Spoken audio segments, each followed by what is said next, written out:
Gandaledina, Futa Jalko Lady Gandaledina, Sia Ari Futa Dunkuma Arashenu, Atawai Futa Lady Dina Tite Dombe, Moichu di Memma Chandi Memma Belle Meng Otawai, Otawai Futa Nofoti. Il suffit d'une chanson pour se donner quelques frissons, d'un rondeau ou d'une balade pour voir tout beau, ou alors d'un sonnet pour oublier tous les regrets.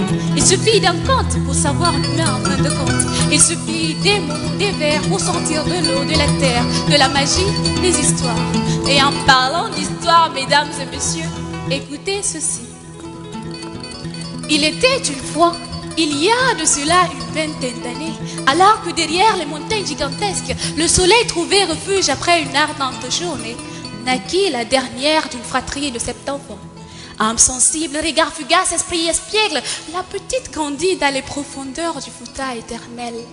Insouciante, calme, rêveuse mais rebelle, elle fit de l'amour une force et de la patience une règle. Une fille, femme aujourd'hui, un fleuron dans son petit jardin, Ramata. Cœur de lion, apparence d'antilope, elle avançait pas à pas. En elle, le fauve se nourrissait de l'antilope pour exister. Et quand s'approchait le danger, c'était lui qui s'emparait, l'écartait. Guinéenne dans sa chair amoureuse de la nature, Ramata aimait gambader par les ruelles chaleureuses de son nid. Ce petit cocon rassurant dans lequel elle poussa tel un petit oisillon. Curieuse, pour elle, tout était source de savoir. Gandal Kogesa Sikarema Kaka Aina Kasonitetak lui disait sans cesse son père. Et elle comprit qu'il lui fallait apprendre et chercher l'étincelle qui sans doute l'aiderait à grandir, à se forger. Un jour, dans un instant de pure folie, Ramata trouva un trésor. Il ne brillait pas, ne scintillait pas, mais oh qu'il était beau. Elle l'ouvrit alors et découvrit, caché sous un papier blanc immaculé, un monde. En y plongeant, elle rencontra des amis, des histoires, des mots qui l'inondent. Fallait-il ne jamais quitter ce monde, se dit-elle. Hélas, il lui fallait refermer ce trésor et retourner à la vraie vie. Alors, elle referma ce livre et retourna à ses autres envies.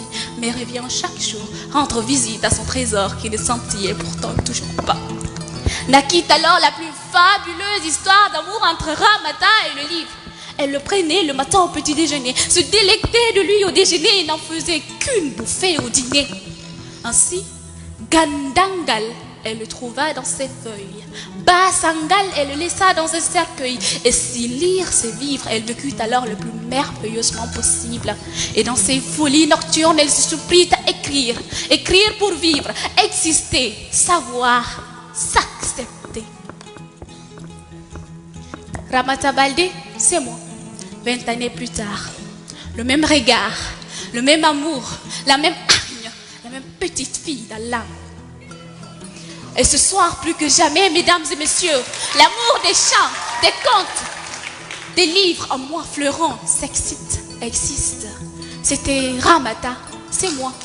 Guinéenne dans ma chair, fruit du Futa, petite fleur de la baie, source et buveuse de mots, mais aussi étudiante en gestion, logistique et transport licence 3.